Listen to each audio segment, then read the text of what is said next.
भाद्रपद मास वह पवित्र समय है जब श्री हरि की एक झलक, एक दीपक और एक आस्था जन्म जन्मांतर के अंधकार को मिटा सकती है। जय श्री कृष्ण श्रोतागणों, क्या आपने कभी सोचा है एक मुट्ठी चावल और एक दीपक क्या सच में किसी का भाग्य बदल सकते हैं? आइए सुनते हैं भादो मास का वह महात्म्य जिसे स्वयं भगवान विष्णु ने नारद जी को सुनाया था। श्रोतागणों, सावन की रिमझिम वर्षा अब थम चुकी है। खेतों में हरी हरी लहरें, तालाबों में चमकता जल और मंद समीर की ठंडी लहरें वातावरण को पावन बना रही हैं। यही समय है भाद्रपद मास का, जिसे भादो मास भी कहते हैं। शास्त्रों में कहा गया है कि भादो मास में किया गया व्रत और दान क्षण भर में पापों को नष्ट कर देता है। एक बार नारद जी ने प्रश्न किया कि उस समय सतयुग का समय था। देवर्षि नारद ने अपनी वीणा की मधुर ध्वनि के साथ श्री वैकुंठ पहुँचे। शेषनाग पर शयन कर रहे श्रीहरि के चरणों में उन्होंने प्रणाम किया। नारद जी ने कहा कि हे प्रभु, तीनों लोक में यह चर्चा है कि भाद्रपद मास बड़ा ही पवित्र है। कृपया करके इसका रहस्य और महात्म्य स्वयं अपने मुख से कहें ताकि सभी का जीवन लाभान्वित हो सके। भगवान विष्णु ने मुस्कुराकर कहा कि हे नारद, यह प्रश्न केवल तुम्हारे लिए नहीं, समस्त प्राणियों के कल्याण के लिए है। भाद्रपद मास में मेरी पूजा, व्रत और कथा का फल जन्म जन्मांतर के पापों का नाश करता है। यह महीना केवल त्योहार का नहीं बल्कि आत्मा की शुद्धि का समय है। फिर उसी समय धर्मराज की सभा का प्रसंग आता है। तब उस समय भगवान बोलते हैं कि धर्मराज यम की सभा में यह विचार हुआ कि कौन सा मास जीवों के उद्धार में सर्वोत्तम है। तब स्वयं ब्रह्मा जी ने कहा, भाद्रपद मास का शुक्ल पक्ष मोक्ष देने वाला है। जो इस समय व्रत, जप, दान और कथा श्रवण करता है वह नरक के भय से मुक्त हो जाता है। देवगण, ऋषि और पितृ इस मास में की गई श्रद्धा और भक्ति से तृप्त होते हैं। फिर प्रभु श्री नारायण ने कथा सुनानी शुरू की। उन्होंने कहा कि हे नारद, एक बार सतयुग में रत्नसेन नाम का राजा हुआ। वह बलवान, पराक्रमी और दानी था, लेकिन लोभ और क्रोध में उसने कई अधर्म किए। गरीबों की जमीन छीनी, अन्याय किया और कभी कभी मंदिरों का भी अपमान किया। मृत्यु के बाद यमदूत उसे बांधकर यमलोक ले गए। राजा डर के मारे कांपने लगा कि मुझे छोड़ दो, मैंने भी दान पुण्य किया है। यमदूत हंसकर बोले, तेरे पाप तेरे पुण्यों से अधिक हैं। तभी धर्मराज ने कहा, रुको, इसके खाते में एक पुण्य विशेष दर्ज है। राजा सोचने लगे कौन सा पुण्य होगा। तब धर्मराज ने बताया, एक बार भाद्रपद कृष्ण अष्टमी के दिन तुम शिकार के लिए जंगल में गए थे, तो तुम एक गांव पहुंचे। वहां एक छोटे से मंदिर में कृष्ण जन्मोत्सव की तैयारी हो रही थी। किसी ने तुमसे कहा, राजन, यदि आप एक दीप जला दें और अन्न अर्पण कर दें तो कृष्ण प्रसन्न होंगे। तुमने सहज भाव से एक दीप जलाया और अपनी थैली से एक मुट्ठी चावल भगवान को अर्पित कर दी। हे नारद, वही छोटा सा भक्ति का कार्य जो भाद्रपद में हुआ था, इस राजा के जीवन का सबसे बड़ा पुण्य बन गया। यमराज ने आदेश दिया, इसका नरक से कोई काम नहीं, इसे पुनर्जन्म में एक भक्त परिवार में जन्म दिया जाए। अगले जन्म में वह राजा एक वैष्णव कुल में जन्मा और जीवन भर भक्ति करके अंत में मोक्ष को प्राप्त हुआ। हे नारद, यह कथा बताती है कि भाद्रपद मास में किया गया एक छोटा सा भी पुण्य जन्म जन्मांतर के अंधकार को मिटा देता है। इस मास में दीपदान, तुलसी पूजन, व्रत, उपवास और भूखों को अन्न दान, इसका फल अनंत गुना बढ़ जाता है। जो इस महीने के कृष्ण जन्माष्टमी, गणेश चतुर्थी और ऋषि पंचमी और अनंत चतुर्दशी जैसे पर्व श्रद्धा से मनाते हैं, वे न केवल पापों से मुक्त होते हैं बल्कि प्रभु के अन्य प्रेम का अनुभव करते हैं। तो प्रिय श्रोताओं, इसी यात्रा को आगे बढ़ाते हुए मैं आपको भादो मास की एक अद्भुत चमत्कारिक कथा सुनाती हूँ।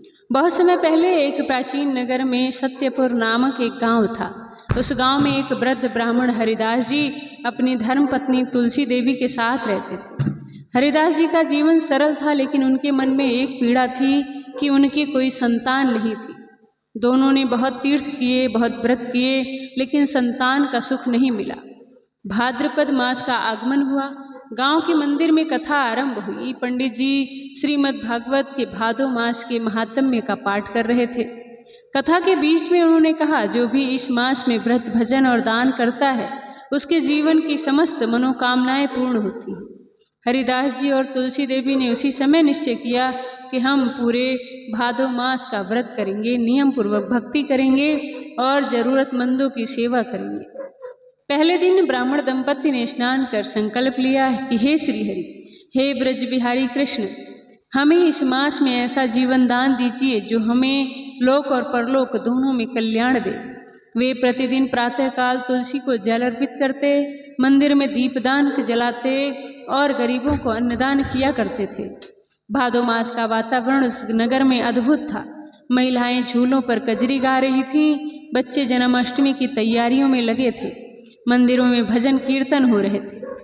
भादो मास के पंचमी के दिन तुलसी देवी ने एक अद्भुत स्वप्न देखा। स्वप्न में भगवान श्री कृष्ण ग्वाल बाल के रूप में उनके घर आए और माखन मांगने लगे।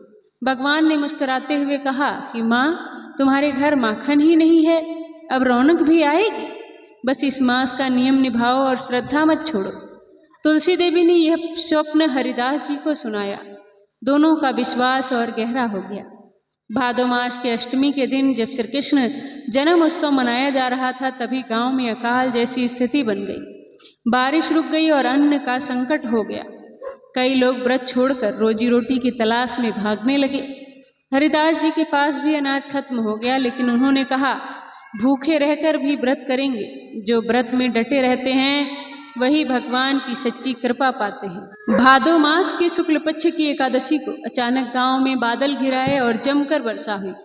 फिर से खेत लहलहा उठे। लोगों को समझ आया कि शायद यह श्री हरि की कृपा थी जो व्रतधारियों की आस्था देखकर हुई। हरिदास जी और तुलसी देवी के घर भी अन्न का भंडार खुला। किसी अज्ञात भक्त ने उनके दरवाजे पर अनाज की बोरियां छोड़ दी थी। उस दिन भादो मास के शुक्ल पक्ष की द्वादशी का दिन था। हरिदास जी अपने आंगन में तुलसी को जल अर्पित कर रहे थे। तभी एक वृद्ध साधु उनके द्वार पर आए। साधु का तेज अद्भुत था, चेहरा शांत, नेत्रों में गहरी करुणा और शरीर पर गेरुआ वस्त्र। उन्होंने कहा, पुत्र, भादो मास में आने वाले मेहमान को स्वयं भगवान भेजते हैं, क्या तुम मुझे एक रोटी दोगे? हरिदास जी और तुलसी देवी ने बड़े प्रेम से साधु को बैठाया, उन्हें अन्न परोसा और चरण पखारे। भोजन के बाद साधु ने आशीर्वाद दिया कि तुम्हारे घर जल्द ही किलकारियां गूंजेंगी, जिसका इंतजार वर्षों से कर रहे हो। यह सुनकर तुलसी देवी की आंखों में आंसू बह निकले। उसी दिन शाम को गांव के मंदिर में श्री कृष्ण जन्माष्टमी का भव्य आयोजन हुआ। चारों ओर भजन गूंज रहे थे कि नंद के आनंद भयो जय कन्हैया लाल की। मंदिर में झांकी सजाई गई, माखन मिश्री का भोग लगा और मध्य रात्रि को श्री कृष्ण का जन्म उत्सव हुआ। हरिदास जी और तुलसी देवी ने नंदोत्सव की खूब सेवा की, भोग सजाया, भक्तों में प्रसाद बांटा और मंदिर में दीपदान किया। जन्माष्टमी के 2 दिन बाद गांव में महामारी फैलने लगी। कई लोग बीमार पड़ गए। तुलसी देवी भी तेज बुखार से ग्रसित हो गई। किसी ने सुझाव दिया, व्रत तोड़ दो, इलाज में ताकत आएगी। लेकिन तुलसी देवी ने दृढ़ स्वर में कहा कि शरीर भले कमजोर हो जाए पर मन की श्रद्धा नहीं टूटेगी। मेरा जीवन और मृत्यु दोनों प्रभु के हाथों में है। हरिदास जी ने उनका व्रत निभाने में पूरा साथ दिया। वे रोज मंदिर से गंगा जल लाकर तुलसी देवी को पिलाते और भजन सुनाते। भादो मास के शुक्ल पक्ष की पूर्णिमा आई। मंदिर में विशेष पूजा हो रही थी और हरिदास जी तुलसी देवी को लेकर घर पहुँचे। ज्यों ही वे गर्भगृह में पहुँचे, साधु रूपी वही वृद्ध फिर मिले। उन्होंने आशीर्वाद देते हुए कहा, पुत्री, तुम्हारा भक्ति संकल्प अड़ी है, इसलिए श्री हरि तुम्हें शीघ्र ही मातृत्व का सुख देंगे। उसी क्षण तुलसी देवी जी का तेज बुखार उतर गया। गांव के लोग भी धीरे धीरे स्वस्थ होने लगे। तो श्रोतागण, यह थी भादो मास की कथा का दूसरा अध्याय, जिसमें हमने देखा कि कैसे ईश्वर भक्ति की राह में परीक्षाएं देते हैं, लेकिन जो अपने संकल्प पर डटे रहते हैं उन पर कृपा बरसती है। अगले अध्याय में हम सुनेंगे इस व्रत का अद्भुत फल हरिदास जी और तुलसी देवी के जीवन को कैसे बदल देगा। याद रखिए, भक्ति में मात्रा नहीं, भावना मायने रखती है। एक दीपक, एक मुट्ठी चावल और सच्चा प्रेम प्रभु के चरणों तक पहुँचने का मार्ग बन सकता है। अगले अध्याय में हम सुनेंगे भादो मास में कौन कौन से व्रत और पर्व जीवन को दिव्यता से भर देते हैं और उनका विधान क्या है। जाते जाते कथा पसंद आई हो तो चैनल को सब्सक्राइब करके वीडियो को लाइक जरूर करिएगा। धन्यवाद।